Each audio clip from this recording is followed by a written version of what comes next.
Let's go on to lesson 11. So notice we do not have two terms this time. And actually, that was my saying, you don't need to hear the word judgment. But, she's saying in the way of wisdom. Now, if you remember back to discernment, effectiveness is freedom from fear, I think it was 9. Yeah, holiness is right discernment. And she says 11 is about judgment, the way of wisdom. We're going to learn her definition of judgment, and it's very different from anything anyone else has ever said in my experience. I said it to someone the other day. So I said, now that's weird, but I guess it works. So in the last lesson, we were shown the importance of holding our highest thoughts even while the client's condition gives the appearance of holding on to evil.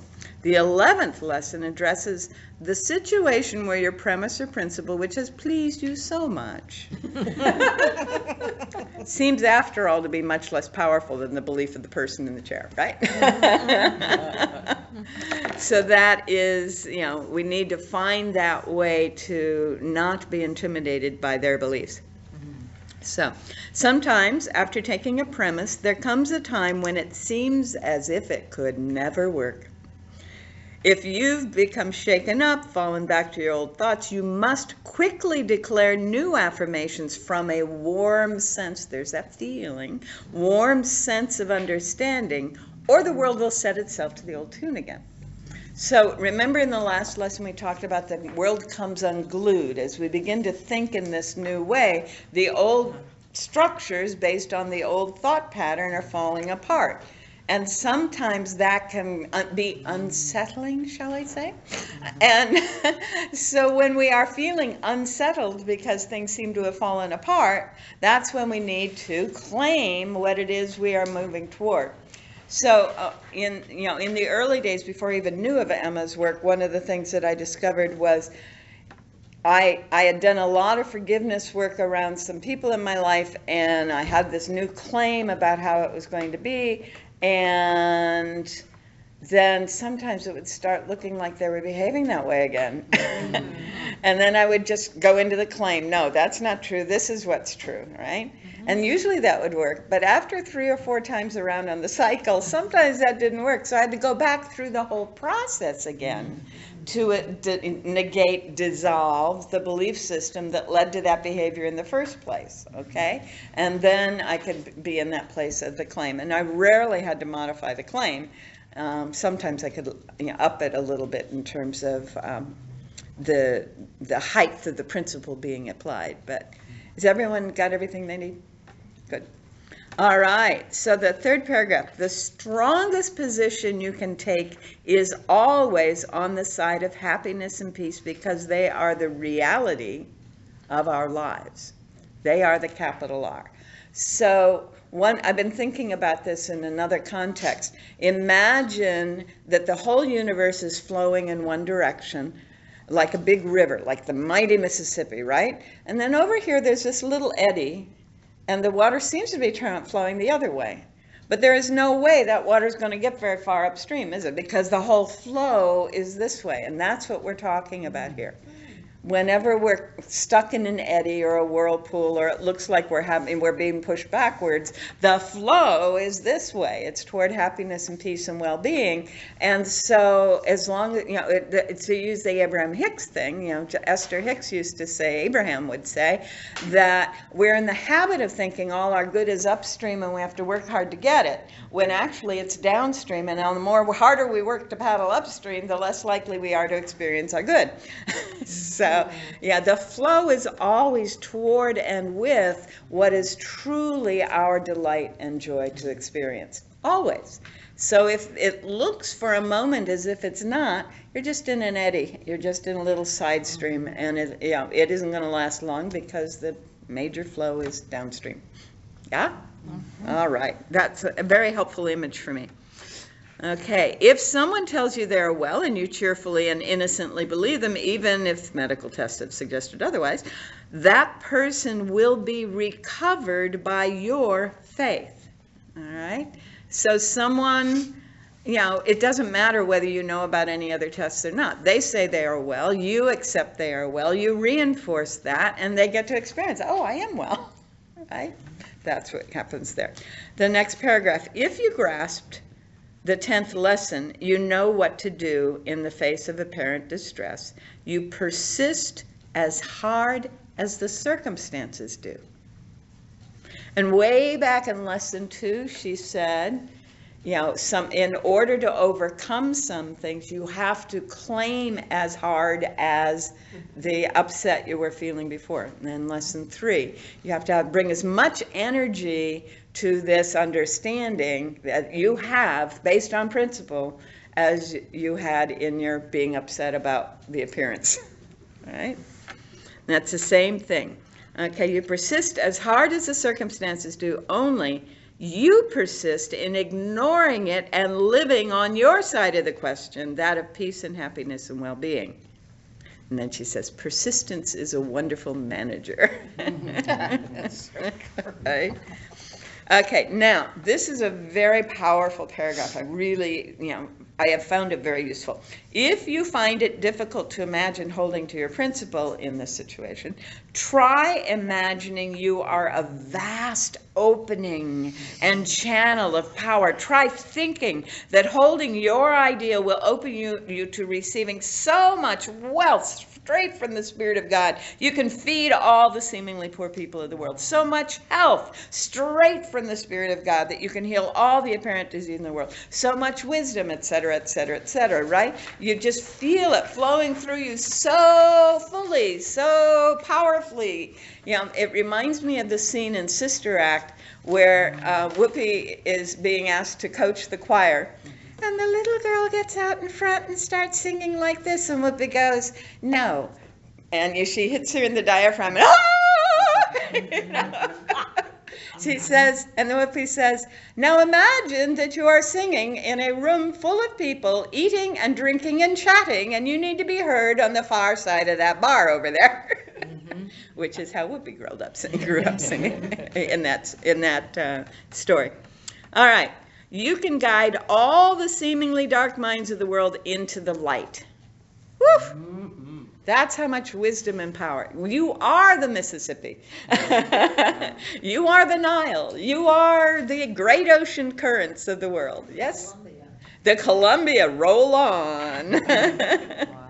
Yes. And who needs a power dam? We are it. All right. Now we get into judgment. The 11th lesson has for its axiom, judgment is as great and competent as will and meekness can agree. And we're not accustomed to thinking of meekness, right? You have a strong will. Naturally, you feel like having everything go your own way, and this is good. And nobody ever told me that before. You get to have it your own way because it's good, because your own way, right? The next part of the sentence, as long as you are willing to yield your point the instant you see that your way doesn't work. All right? Persistence is a wonderful manager as long as you see, whoops, it's not working, I'm going another direction, right? Which took me a long time to realize that there was a good and a better way of looking at perfection. And the better way of looking at it was that being a perfectionist, there's nothing wrong with that if I'm willing to let it be, in my eyes, less than perfect if it works for the betterment of the whole. Right, and the word perfect comes from integrity, wholeness, completeness. Okay, perfecto, effecto, facto, made, so it has been made through. It is made entirely through. There isn't any place where it isn't made. All right, so if we can start seeing it that way instead of seeing that it has to fit a certain set of norms that I'm bringing to this situation because I was taught that's how it has to be, right? Which is a wholly different way of thinking about things. So it is perfect, it is whole, it is complete. The fact that I am here being me makes it whole and complete, if it's my world, right? However I'm being. Isn't that interesting, right? And it very often does not look like quite what I thought it was going to look like, or what someone once told me it had to look like if I wanted to survive, right? All right. I got a quick one. Good. Just got to ask this one. If most of your life has been oriented towards reality, in other words, you can't afford to play these games. You have to be aware of what's going on right now and make judgments based upon reality. How does one move from a position of not playing games with what's happening right now, looking at what's going on right now and acting on that, and what this seems to be just the opposite? I hear you. So the only reality Emma acknowledges is the divine reality, the heavenly reality in which it's all beautiful and light and there is nothing else happening but everybody's joy. That's capital R reality. This stuff, these people, this is all appearances. Appearances that are a function of my thought and feeling in the context of the thoughts and feelings of the cultural milieu in which I'm operating.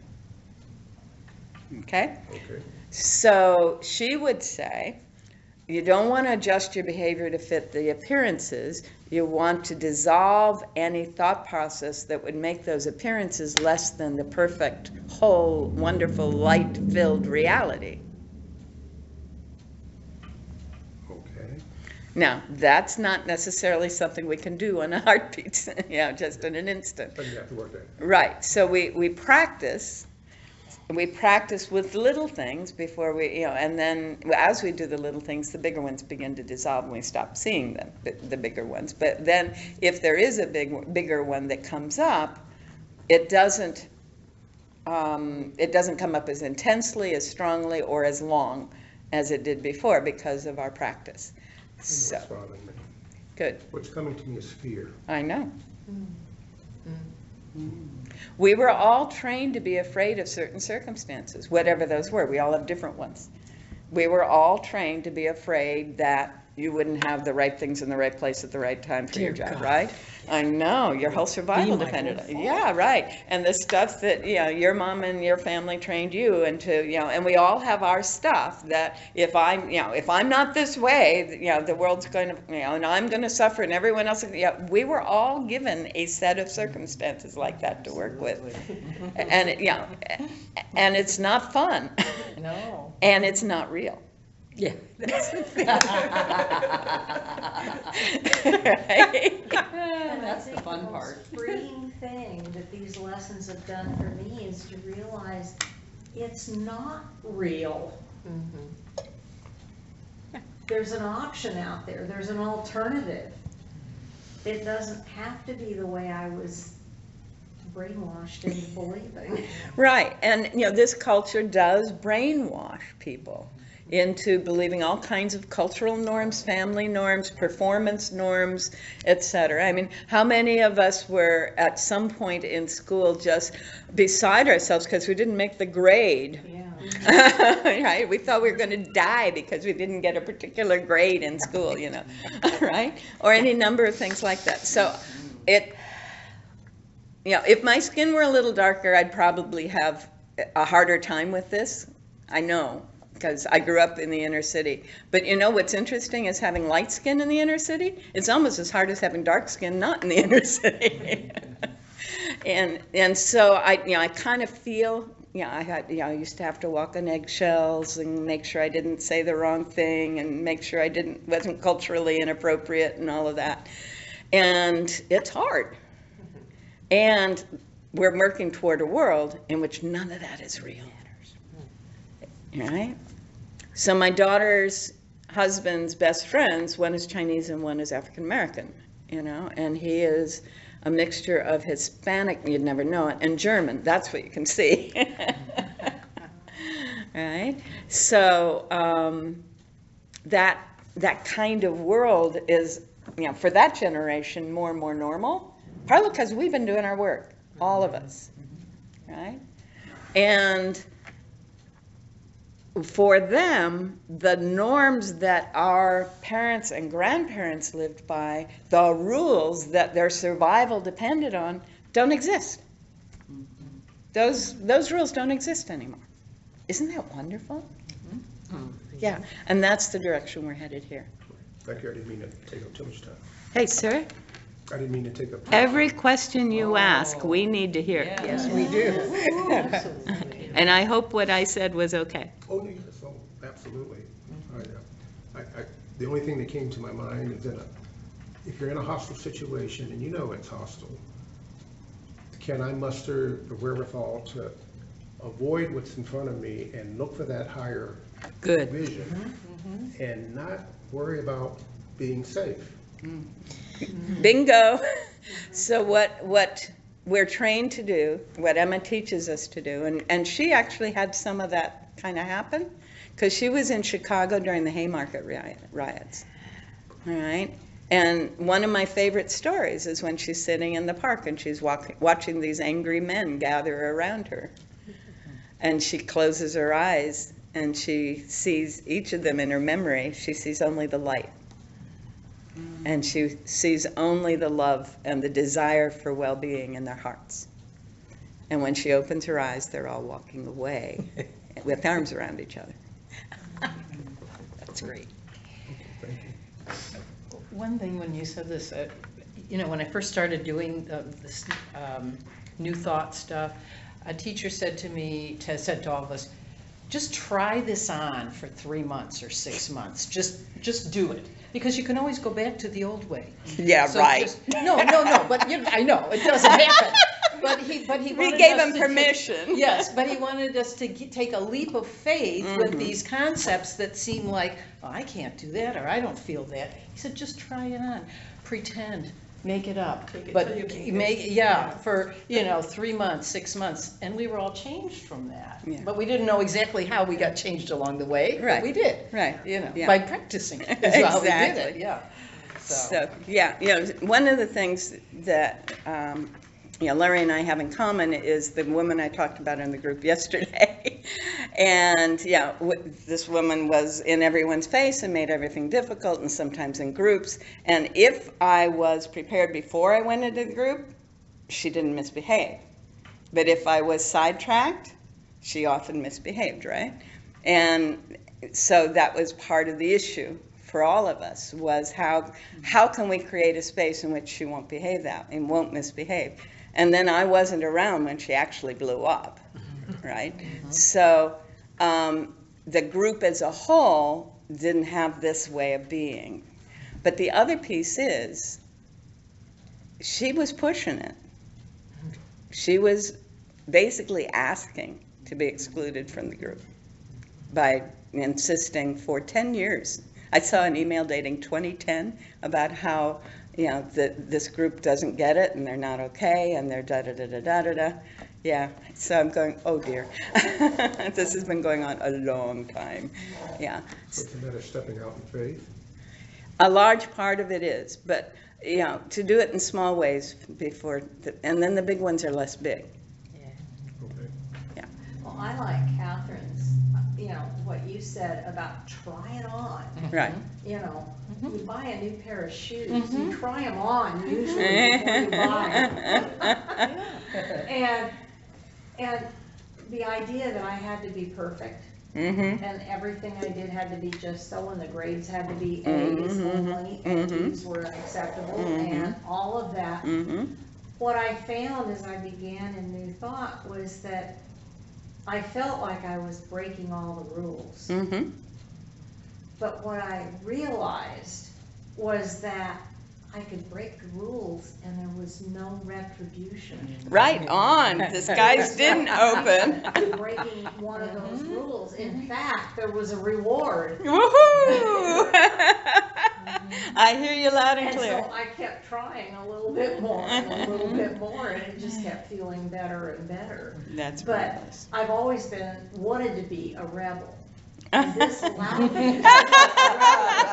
Safely, joyfully. And energizing. Yeah. Oh, marvelous. Excellent. All right, so judgment is as great and competent as will and meekness can agree, all right? You have a strong will. It's a good thing as long as just in the moment that you're seeing that what you want or what you think is the right way isn't, you allow something else to be, all right? So there's an allowing in there. Okay, if we go, wisdom is to be found, in the middle of that paragraph, is to be found in the combination of these two qualities. Your mind will unconsciously protect your strong will, so it won't be tempted to yield to another's quick judgment. Okay, so when I was in that hospital room hearing the doctor say all these things about this woman, I'm looking at this woman and seeing, no reduction in her life energy. That woman was fully present. Every part of her body was fully alive. There was no question. This woman wasn't going to be off the planet in 3-4 days. But, so in my will, not succumbing to his quick judgment. Got it? All right. And while you'll be consciously directing your will along the highest path as far as you can see it. And this is for all of you perfectionists. There is no highest path. There is only as high as I can see it. Right? Because this thing of becoming more and becoming more fully never ends. Right. Infinity. It is an eternal process. There is always a higher possibility. All right, as far as you can see it. Now, here's something very, very helpful in the next paragraph. We may count on it that we've used our will to carry out our own notions, right or wrong, or that we've yielded ourselves to doing something we lacked a will to do, if we come to a point of indecision. Gee, I don't know. Should I do this or that? The moment you hear that, you've done one of two things. You've either agreed to do something that you would really rather not, or you've been pushing your ego's notions against your higher self's notions. Okay? The moment we're feeling like we don't know what to do, we don't, right or left or whatever, we're not allowing the higher self to guide us. Okay? We relax into the moment and we know. We simply know. I'm kinesthetic. I feel it in the body. The wheel turns. Right? Or we know because it's time to get up and go. We almost don't have to look at the clock. It's time, right? This morning I was going to be out the door, I figured I'd have to be out the door at such and such a time, and I woke up, no, I need to be out now, an hour earlier. Okay, well, we'll just do that. And it turned out I was able to do 3 or 4 other things in this really narrow window because that was what the body and the system said. So yes, we know. But if I had been following, someone would rather I whatever, or if I had, or if I say, no, I said it was going to be this time, so it's going to be this time, then I would have had a different kind of experience. I was just wondering if indecision and feeling overwhelmed are similar. Marvelous. Often they are, because the overwhelm comes as a result of, I haven't decided. Right? I'm overwhelmed by the choices or the lack of whatever. I don't have a clear direction to move. Right? And really, it's about relaxing into the that moment of knowing. If you'll pass it around to me, I'll stop that from happening. I forgot to turn off the notification. It's a Zimmer class. How about that? So fortunately, I can edit these, so I'm not too worried about it. It won't do it anymore. All right, you want to put it back on the recording so we know it's recording? Thank you, dear. So that realization that anytime I'm feeling undecided, anytime I'm feeling overwhelmed, anytime that I'm getting a sense of lack of clarity, it's either because I'm letting the ego run me or I'm letting someone else's ideas run me. All right? And if those ideas are not in alignment with who and what I really am, I'm going to go into burnout, is what I'm going to do. All right? Excellent. So those two paragraphs have been so important in all of this. The third paragraph in that section, you can make the most divine decisions by compelling your meekness to align with your will. Okay? If, for example, things were to look poorly for your business, do you will them to be bad? No, 1,000 times no. Your will is for the good, but your will cannot carry the day alone. It must be married to meekness. Meekness means yielding to the spiritual principle, even when appearance seem to argue louder than reality with a capital R.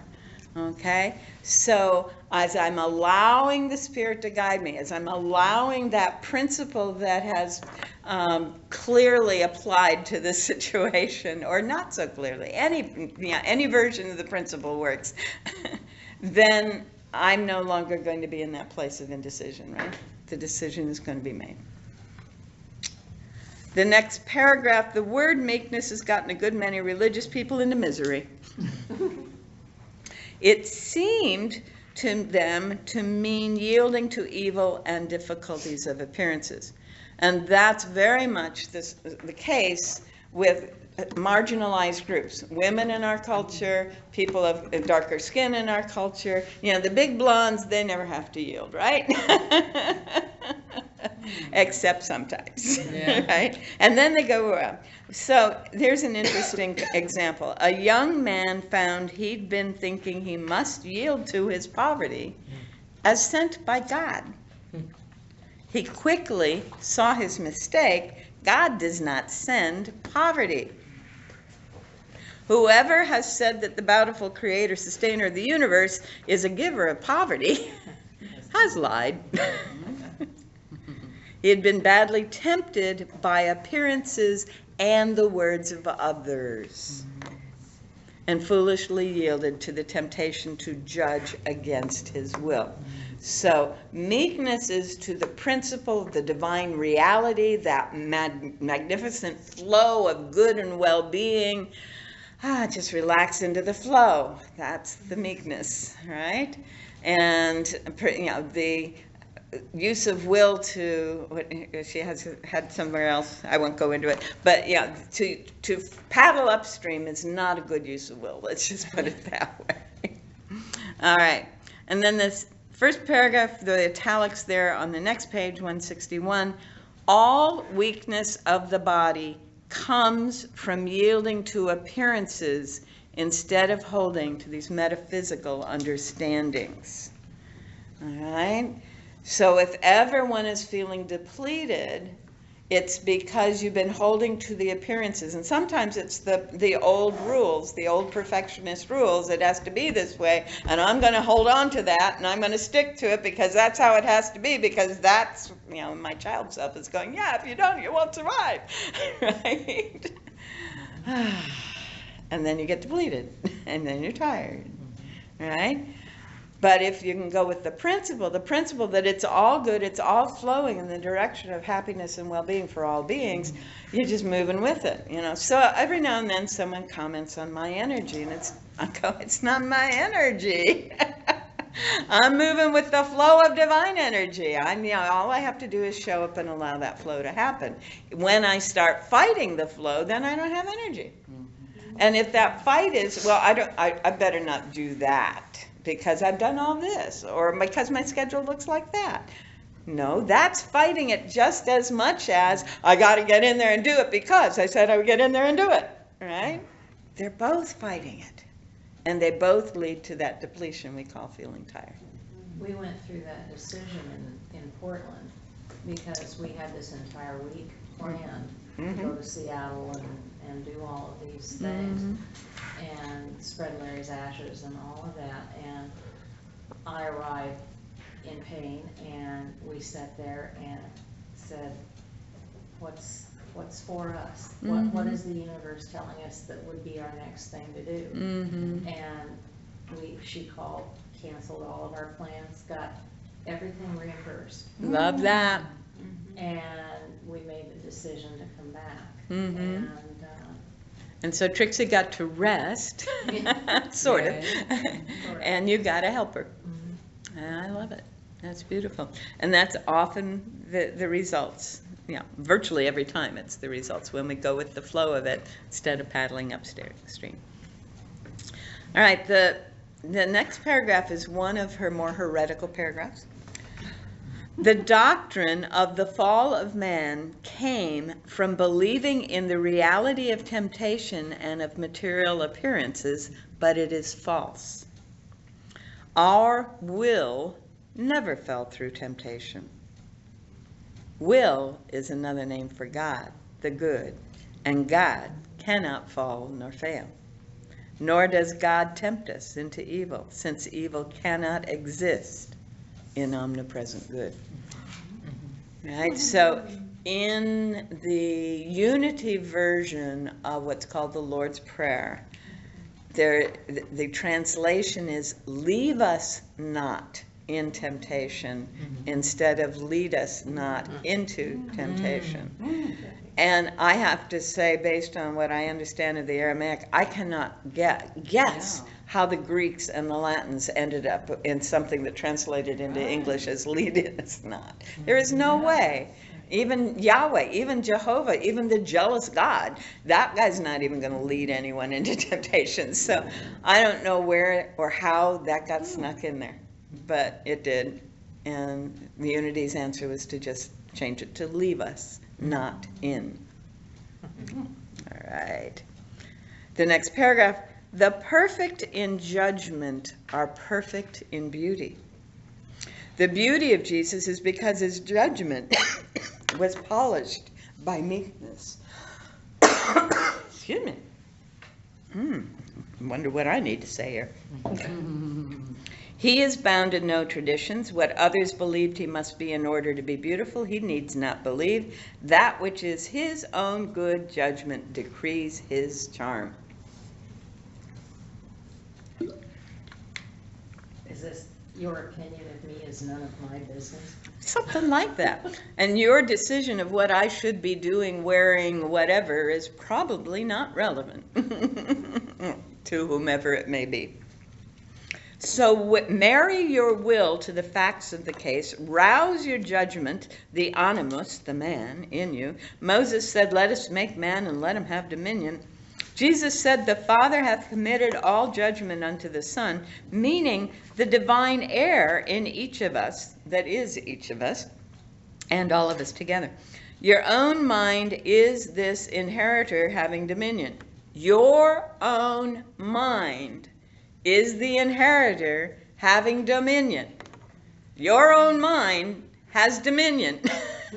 It is the only dominion, your own mind. And the extent to which it is married to, which is the imagery of Revelation, married to the divine will, your mind and the divine mind working together, being paired together, facilitates and eases and speeds up any manifestation of the choice from the mind. But the mind has the dominion. Your own judgment cannot help but reign supreme. Okay. More meat on the next paragraph, top of 162. If you see symbols, speak of their good for your surroundings. They all come for your benefit, no matter what others believe about the meaning of your dream of the night or your astrological chart or your tarot cards. All right? They all come for your benefit, no matter what they say, okay? You must judge that it means something good for your surroundings, whether others might call it evil or not. So one of the things that someone who doesn't know about tarot might be afraid of is a card that's called the death card. All right? They're scared to death that they're going to get that, literally. And what it means is something is coming to an end so that something else can happen.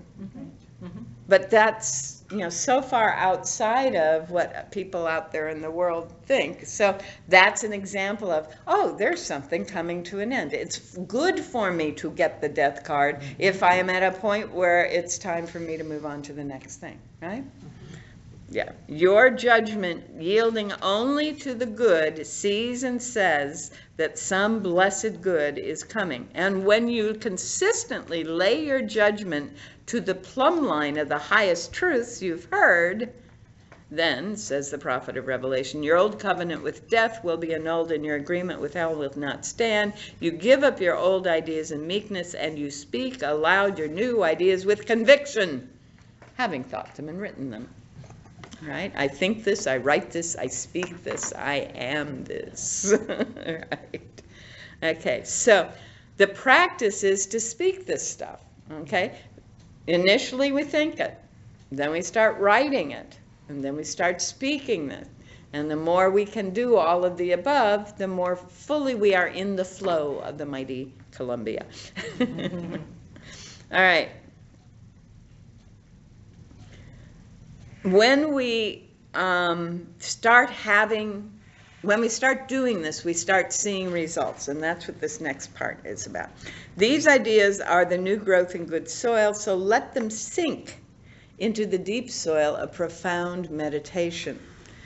Emma encouraged meditation, contemplation, reverie, entering into the silence. I didn't see too much of that in Science of Mind. No. And Yeah. the theory was that Yogananda was down the street. Right. And so he Right. would say, if you want meditation, go. Oh, that's beautiful. Well, Yogananda taught Charles and Myrtle how to meditate. And it was because Charles had found when he was we spent a year listening for God to tell him something.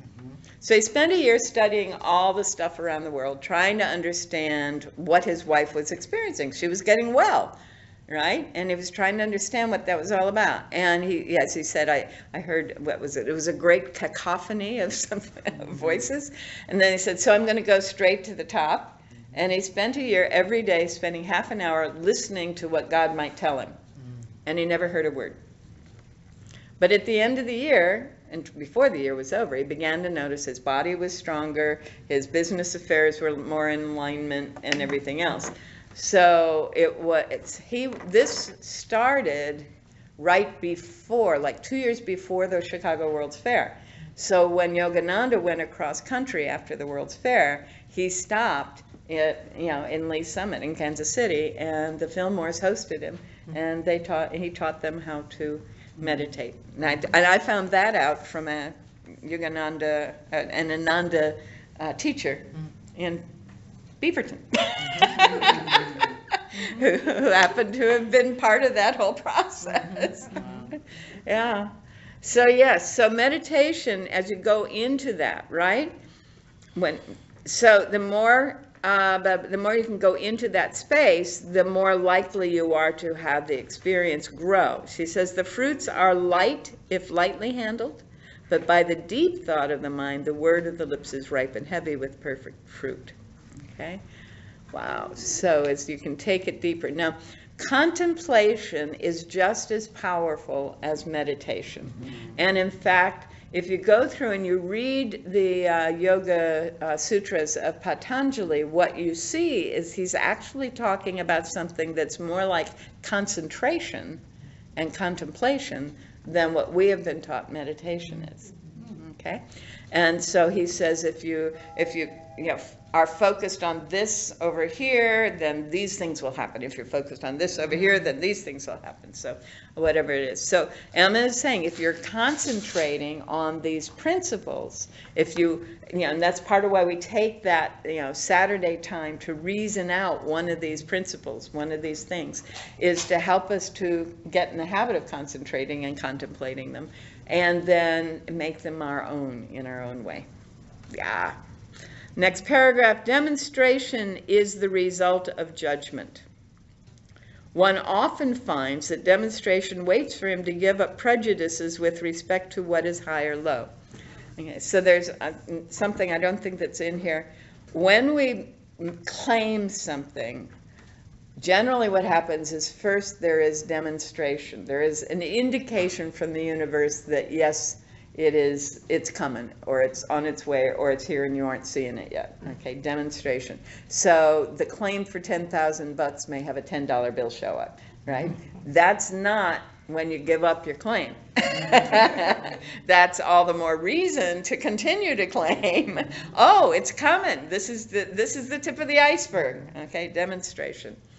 The next level is manifestation. It actually is showing up. And then we're reacting to the showing up, whatever it is, the 10,000 or whatever it is. But the next one is satisfaction. When it is fully that which you were really going for when you asked for this thing is fully your experience. Okay? So why do I ask for the money? I ask for the money because I need to pay off this, and I need to do that, and I need to do that, and I've always wanted to do that. And then there is the, oh, it happened, right? And what begins to happen is you don't necessarily have to have the intermediate step. You start getting the actual thing. So instead of the money for it, you get the it, right? Instead of a person who will, you get it done, right? Those kinds of things. All right. So demonstration is a result of judgment.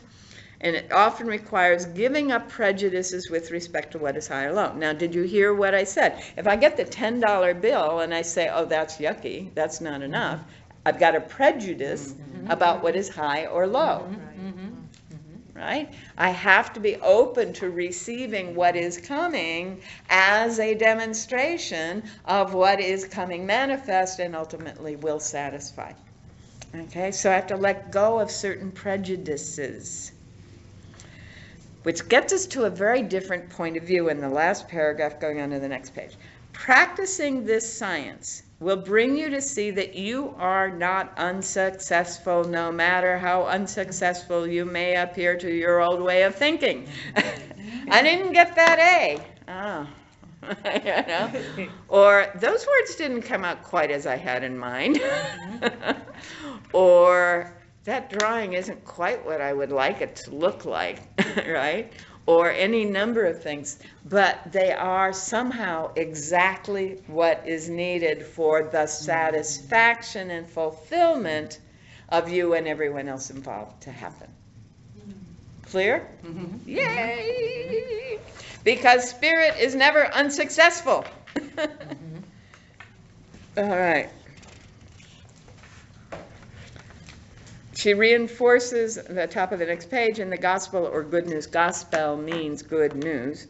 Of this science, there is no material remedy for disease. This is because while in the law of Moses, the law of matter, disease seems very real and truth is its remedy. In the gospel, there is no disease.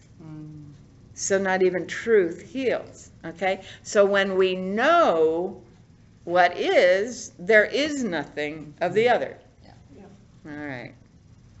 Wise judgment. When wise judgment has come forth, you find that you're not bound to methods.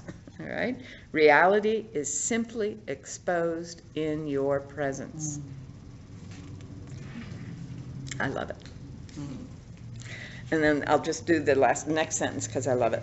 As judgment ripens with yielding the will to these lessons of science over and over again, yielding to the lessons over and over again, you'll see great events and circumstances yielding to very simple actions on your part. Okay. So this is back to the Course. There is no order of difficulty in miracles. Right? The great and the small are the same. They come with marrying your will to the to the divine mind and the spirit, right? Letting go. I could choose peace instead of this. That's marrying my will. Yeah. Yeah. I accept that love is the only thing happening here. That's marrying my will, right? So, yes. Thank you. So now the next paragraph, and again, this is one of my favorite sentences. I think I have probably 30 in this book, but I love this one. Effective judgment comes of compelling yourself to believe just as much as you hope for. Compelling yourself to believe just as much as you hope for. And I'm talking planet-wide here. Just as much as you hope for. Then your judgment is effective in demonstrating what is most real with a capital R and leading to your satisfaction. Okay. Now, she helps us to understand. There's the italics in there is, again, remind yourself that nothing from the spirit is ever going to condemn or accuse. It's never going to happen. If you're starting hearing those kinds of words, that's the ego pretending to be spirit. It's okay. Put it to bed. All right. Then in the last paragraph, once in a while you may find that nothing you do yourself causes your patient's cure so far as you see. He gets his cure by the reason of someone else's treatments. After you've practiced, or it may be about money or something. The last line in there. This is the result of your will being married to a kind of weak yielding to the statements of science. You didn't make them your deep life or solid assistance, okay? So, yes, you've been doing some work, and it happens. And remember, in lesson 10, we have to be able to say, this is what I did, and this is how it works, and this is why it happened. In order to be able to teach other people how to do that, and in order to be able to have our own ego self being lined up with what we're doing. If it happens and we don't understand how it happened, or it happens because someone else laid their hands on them or something else, it's because we're accepting the possibility that maybe good might be working out here, but we're not entirely sure. Right? So that's what that's about. All right. And to answer Catherine's question in the middle of 164, living them. But living them comes from thinking it deeply, writing honestly, and speaking sacredly. And when the outward life is in accord with principle, then judgment is risen in her beauty, then healing is instantaneously. I didn't even get that far. I understand. I was like, oh. Yeah. Lesson 11. How do we live this? Or are you living it? That's what the boys get. Are you living it, though? Yeah, you're feeling it, but get it out there. Good. Good. All right, so if you're having a hard time willing yourself in one direction or another, the paragraph starting with the refusal, to call any man, woman, or child foolish or ignorant will uncover the dormant chord of your will. The strings of your soul will then be exposed for the breath of God to blow upon them and bring out the glorious tones, the radiant beauty given unto your judgment from the foundations of the universe. The point is to get your perfect judgment forward. It comes forward by handling this 11th lesson. Its signal is the need for a 5th treatment. So we'll do that italic again later.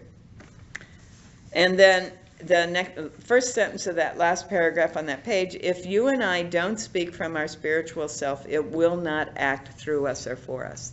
And that's the difference between having the head engaged and having the whole feeling, body, mind system engaged. Yeah.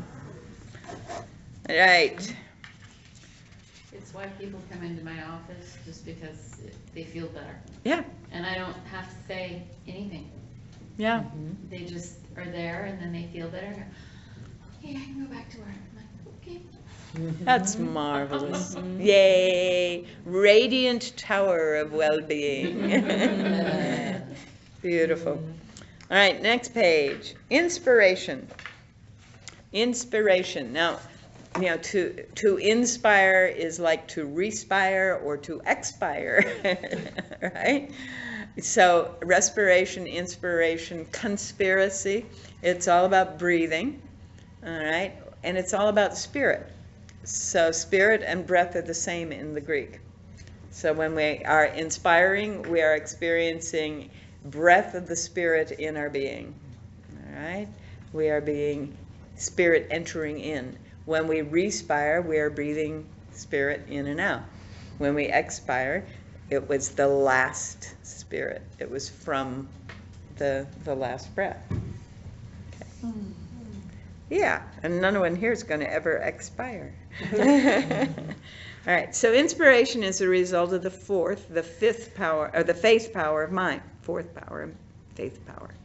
Inspiration enables us to see what ought to be done in every situation. All right, remember, if you're in indecision, it's because the will is not in alignment with divine mind. But when you are in inspiration, you see every moment what is mine to do, what is the most high, wonderful thing I can do in the moment, right? All right. It gives one wisdom to know how everything is most effectively done.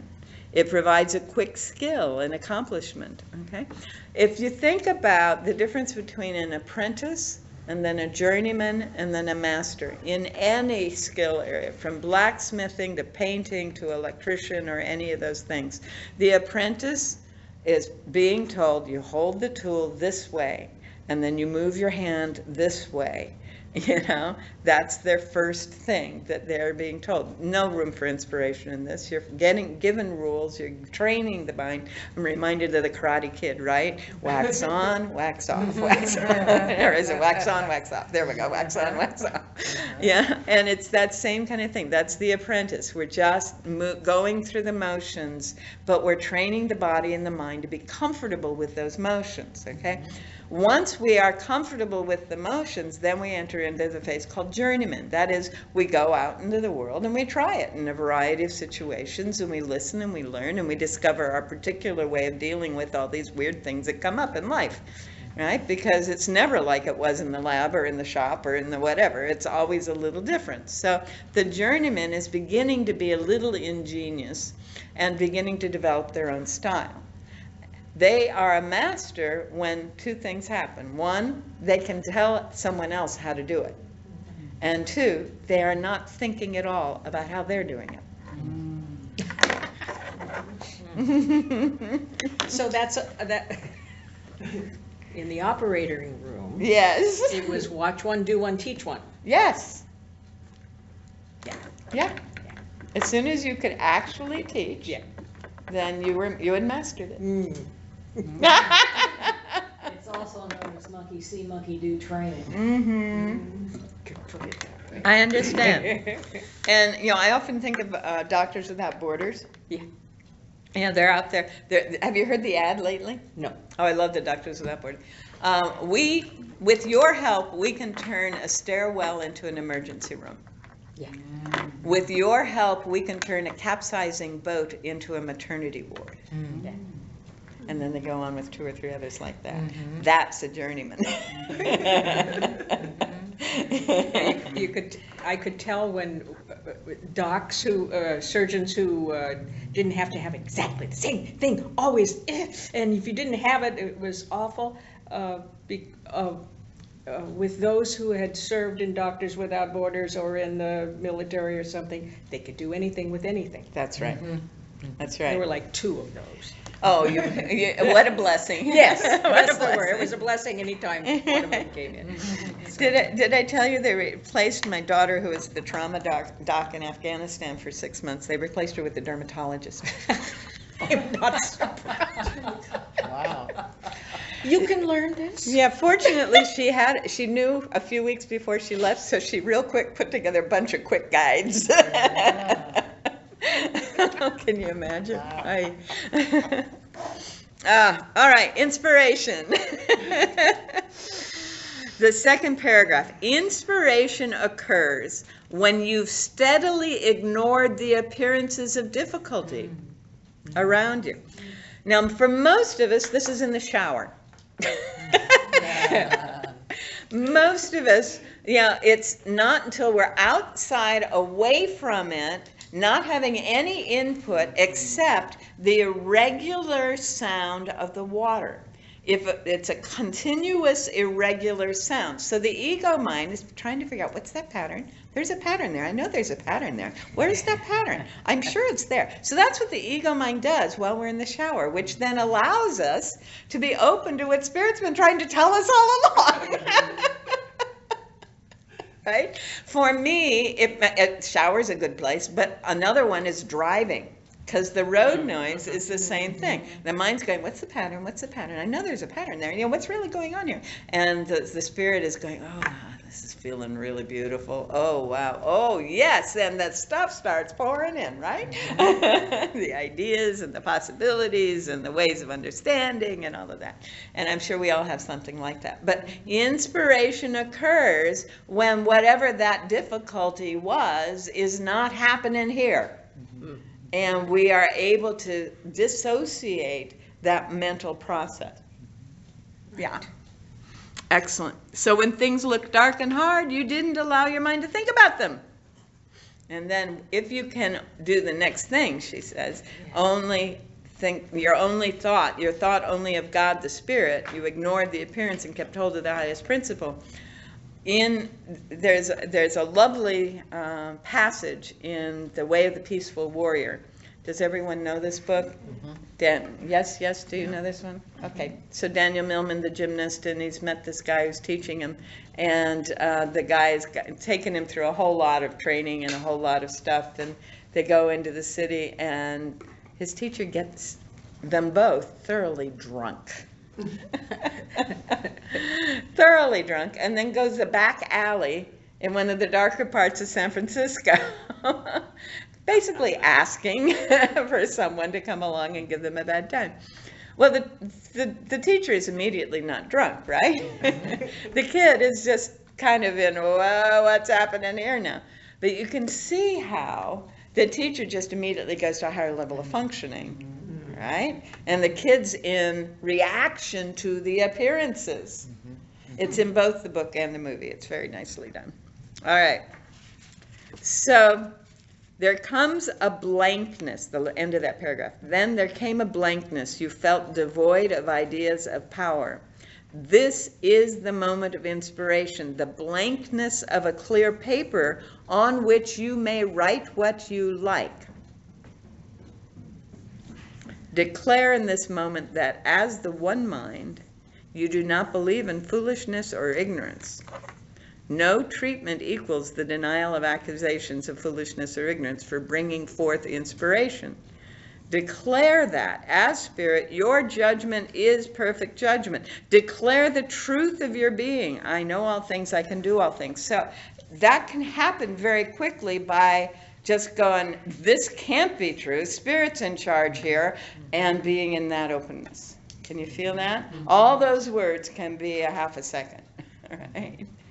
So Spirit's in charge here. Spirit is what's happening here. Nothing else could be true. Yeah. All right. The paragraph near the bottom, the strong one says, I can. The wise one says, I know. The one who knows perfect judgment says, I know what is mine to do, and I'm able to do it, therefore I'll do it. There you go.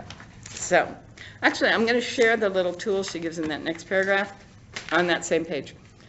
One teacher used to imagine herself at each age of her life and talk to that image. First as a newly born perfect child of the Spirit, then when she was 1 and 2 and so forth. She told the little thing she had been what a miracle of God would be wrought for her someday.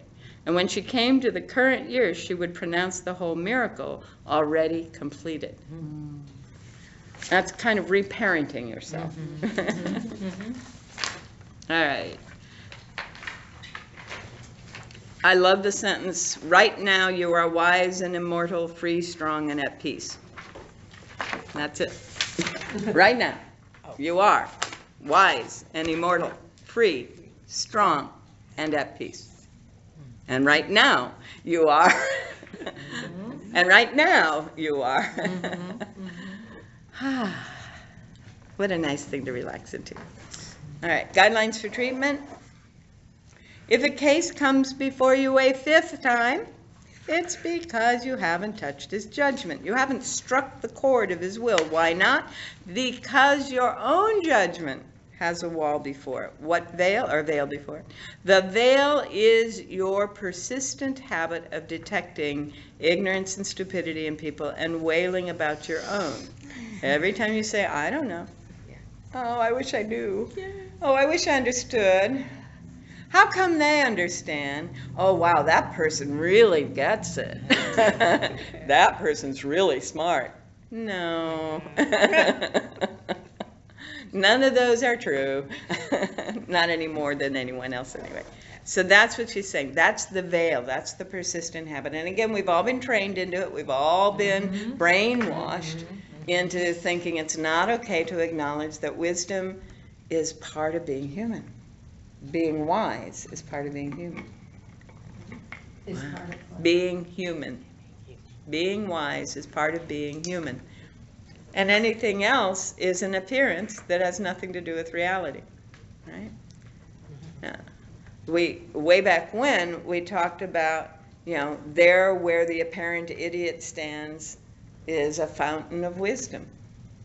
Right? Way back when, in one of the early methods, in lesson 2. We have been trained to think that some people aren't smart. And yet, how many wonderful, loving, wise words have come out of people that the school system thought weren't worth training. Right? Yeah. All right. So the next paragraph, each time you've said you didn't know something, you've called yourself ignorant. Each time you felt you made a poor choice, you've called yourself foolish. And if you saw that someone else didn't seem to know something you thought they ought to, it was on your tongue or in your mind that they were either foolish or ignorant. All right. This is the fall of man. This is all the fall there is, yielding to appearances. So I'm in that second paragraph of that section. The only fall is yielding to appearances. And if you look at the Garden of Eden story that way, it kind of works. Yielding to appearances. Yeah. So the next paragraph. Spirit is truthful and takes us at our word. Now, we have been taught in relatively modern psychology that the unconscious mind doesn't believe the word no, that takes us at it. So what I have come to recognize is both the subconscious and the superconscious are unconscious, right? I'm not aware of what's going on in those levels. My job is to expand my awareness so that almost nothing is subconscious and almost nothing is superconscious. That's what we're doing, okay? So the subconscious is running the hearts and the, all the good things in the body. It's generally associated with the body, the subconscious. So if I've told it to be afraid, what's it going to do? Right? If I've told it, you got it. Right? And if I've told it to be strong, that generally, if it's got a history of knowing that it can be strong in this situation, everything will stand up and it'll get strong, and the blood pressure will go up too. And, and those things. So the subconscious is going to react to what we tell it about the circumstances we are in, and the body will align itself on that. And a lot of diseases in the world today are the body trying to stay in the state that we keep telling it to be in, which isn't our normal state, right? So that's part of why we meditate, just to let the body have a break. All right. But then we also have this unconscious thing called our superconscious, okay? This is the spirit, if you will. And the spirit is all kinds of accepting. It takes us at our word. Both the body, the subconscious, and the superconscious take us at our word. You know, and if you remember way back when it said, you know, if you insist you must be ignorant, then it'll say okay, right? Right? If you insist you must be poor, it'll say okay. That's not what I'd do for you if I got the opportunity, says the spirit, but if you insist, right? That kind of thing. So that's what we're aware of. Now, one of the things that is true about both of them, or all of them, is only the conscious mind is verbal. Neither the subconscious nor the superconscious is verbal. They are imagistic. They are symbolic. They are metaphoric. So anytime we use a metaphor, I just remembered the cats. Yeah.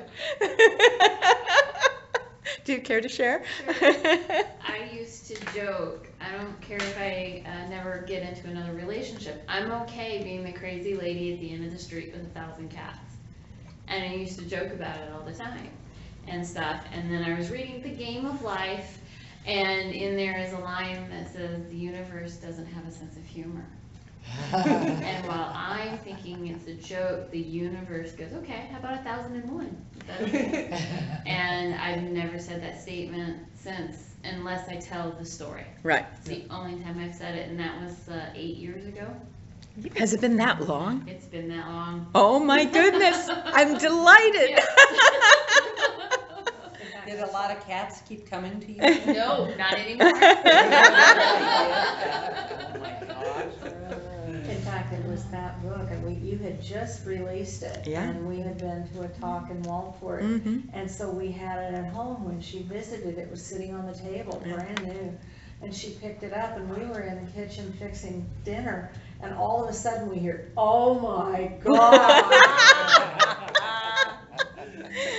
She took the book home with her. Fortunately, I had other copies. Thank you, that was beautiful. Yeah, and that's, you know, we're in the habit of doing that, right? The universe will take us at our word. All right? Oh, I don't need that. Oh, please, could I have that? Right? Or any number of things. It will be glad to do what we tell it to do. You know, so superconscious and universe overlap a lot. Very good. It takes us at our word. And so in the bottom of that page, if we detract from the merits of others, picking flaws in them, we get weaker and weaker. I like that. Yes. It's a really good thing to remember. isn't it? Yes. Yeah. No, truly though. Accusations and criticisms are prejudices, and they keep the good mind from speaking through us. So, yeah, and we have been brainwashed into thinking this is appropriate behavior. This is how we do small talk. Oh, did you see what so-and-so did today? Can you believe? Yeah, that kind of stuff. No, this is not appropriate small talk, and frankly, it's not appropriate journalism either, but that's another story. However, I don't criticize or accuse. We cannot crush the tendency toward criticism. It will not be crushed. We can only negate it, and so erase it from our mind. So this is when I go into, it's not the appearances we're dissolving, it's the beliefs that bring forth the appearances, okay? The tendency to criticize is deeply ingrained in many, many people, and I can negate the belief that it even exists, right? It's not possible to judge or criticize another being, would be the claim after I've dissolved the idea that the tendency even exists.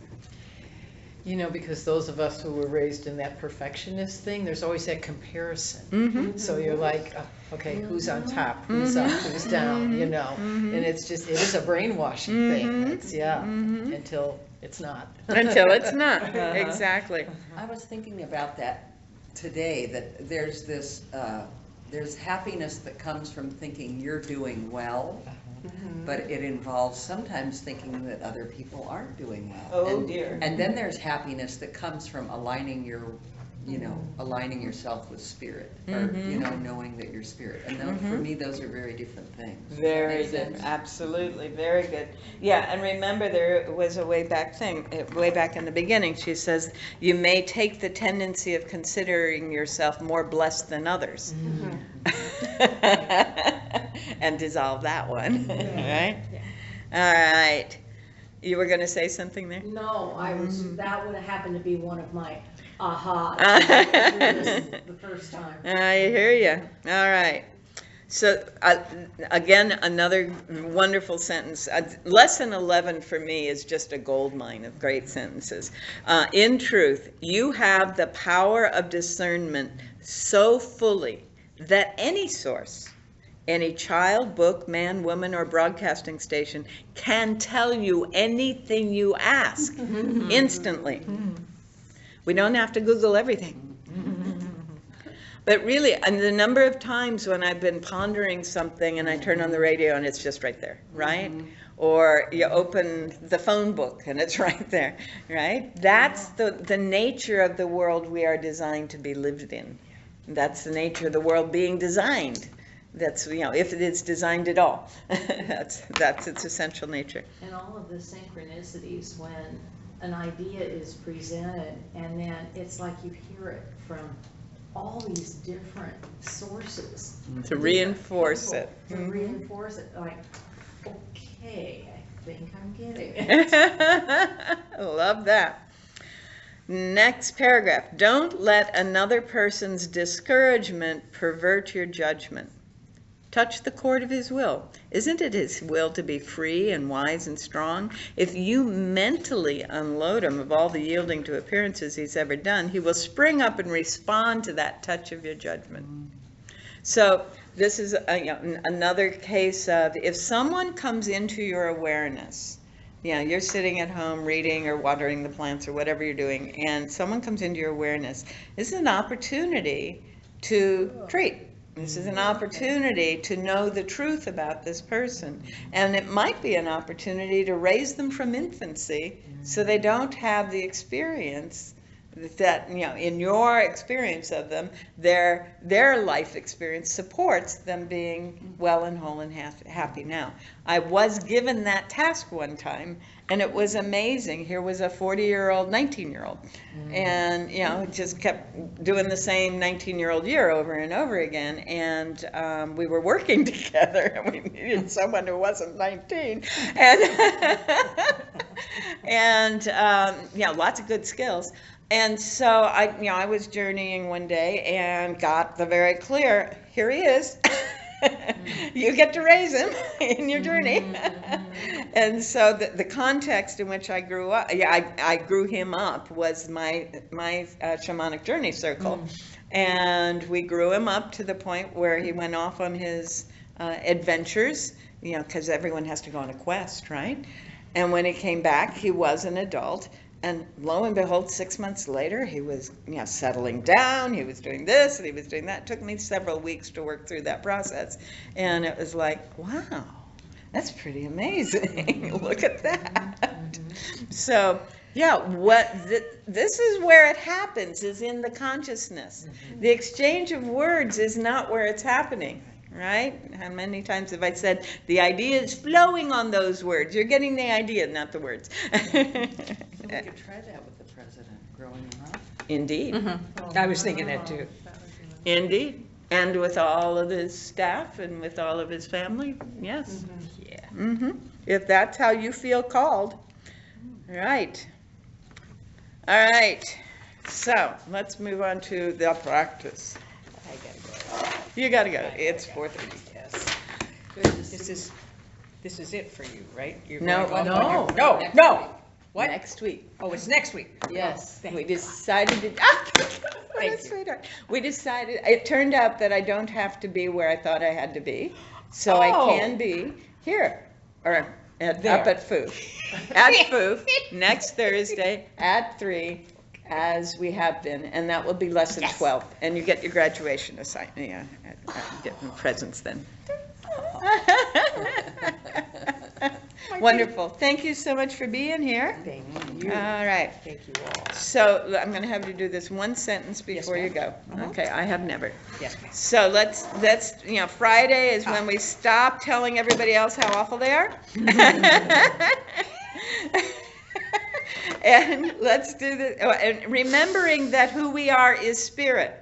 Okay, the words that came out of the mouth of the body are not who we are.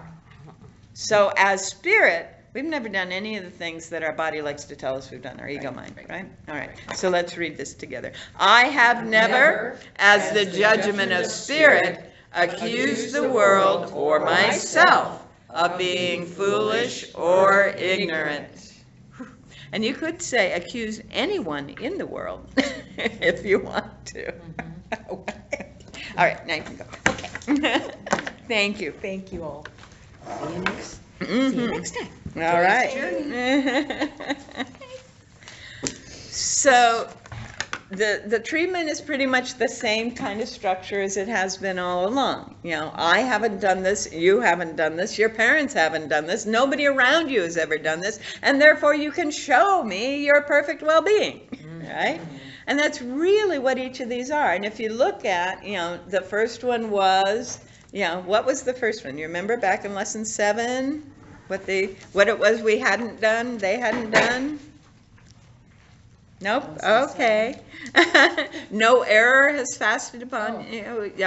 No greed, no lust, no attachment. Right. Mm-hmm. So the first thing you go is, the first principle is about being attached to stuff. Okay, and it's the same thing. I don't accuse you. You don't accuse you. Nobody in your family is ever. You have never. You can't inherit this, etc. And then in lesson 8, it's be not deceived. You've never been deceived to think that any of this could be true, and no one in your family has, and no one in the culture has, etc. And in lesson 9, does anyone remember what it was? Isn't it fun how easy it is? So she didn't do the same repeat in lesson 9. That's why you don't remember. I give thanks and glad praise. But basically, this is in lesson 9. They're coming forth. You're calling the angel of healing forth. And remember, those of you who were there yesterday, one of the things I started doing with our friend with the stroke was I started seeing her reaching out to me with her left hand. Mm-hmm. Yeah, it made all kinds of difference in my awareness of her. Yeah, it was very cool. All right, so we're not deceived in lesson 8, and we call forth the actual being, the actual healthy being, stepping forth from the appearance of this other thing. And then in lesson 10, anyone remember? Mixture. Right. Right. Okay. There is only the good. There is no mixture. The universality of good. You don't believe in the good. Your parents in the mixture. Your parents didn't. The culture didn't. All of that. And now we're saying foolishness or ignorance. There is nobody displaying it. I've never seen it. I'm never accusing anyone. You're never accusing anyone. And all of that to open it up so that you can experience the truth. All right. So hopefully by the 5th session it's handled. Right. And ideally, you're getting to the point by the time you've been doing this work where people come in and just, they feel better and they move on. Or they don't even have to come in anymore. Let's look at the metaphors. I have a note from previous about the last judgment. Ah, yes. This is from the Course in Miracles. The last judgment, it's laid out in the Bible. There's going to be this last judgment, and everyone's going to have to experience the last judgment. And according to the Course in Miracles, the last judgment is the last time any human being judges.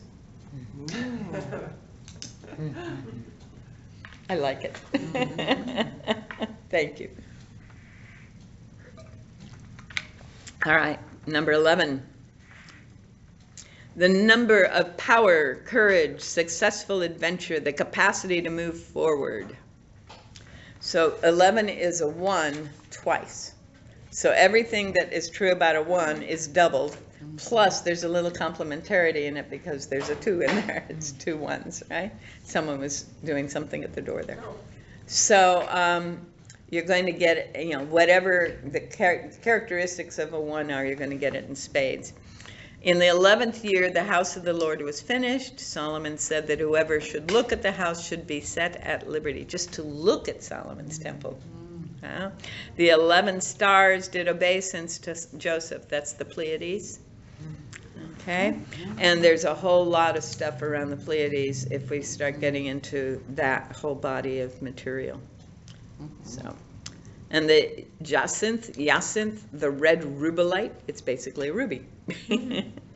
The beauty stone, Adam means ruddy, red with robust health. So everyone that says that Caucasians are white and Indians are red probably never understood what Adam means. The Adam man had judgment that is warming, kindling, reviving, like the wine-red fires of the ruby. When he speaks, he helps you drink, said Jesus as he blessed the wine, and so on. So beauty and judgment are one in balance, leading to success. And it's associated with the tribe of Gad, which is one of the lost tribes. The apostle is the other James. Okay, one James is said to be Jesus' brother, and he's the one who takes over the Jerusalem temple. This James is the son of John, and John the youngest of the disciples. And James is a Greek word, as it says later, yamas, which means healer in Greek.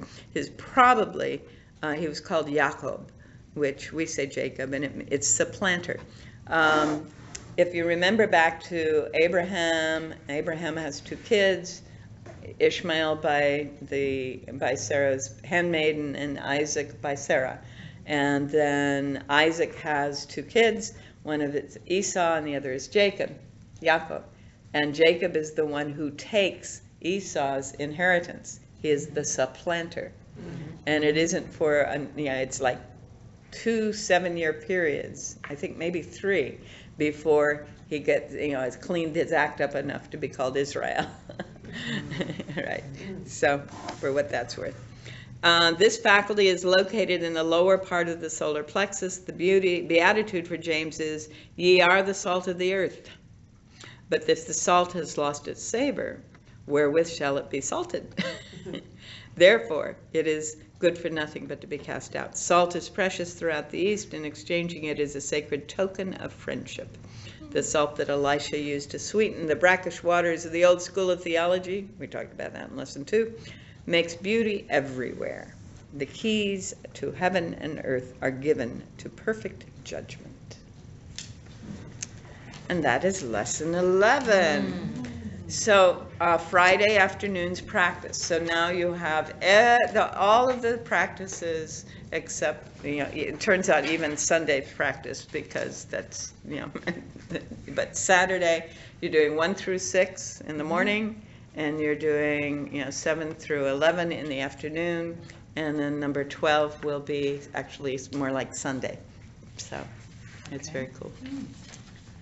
Thank you.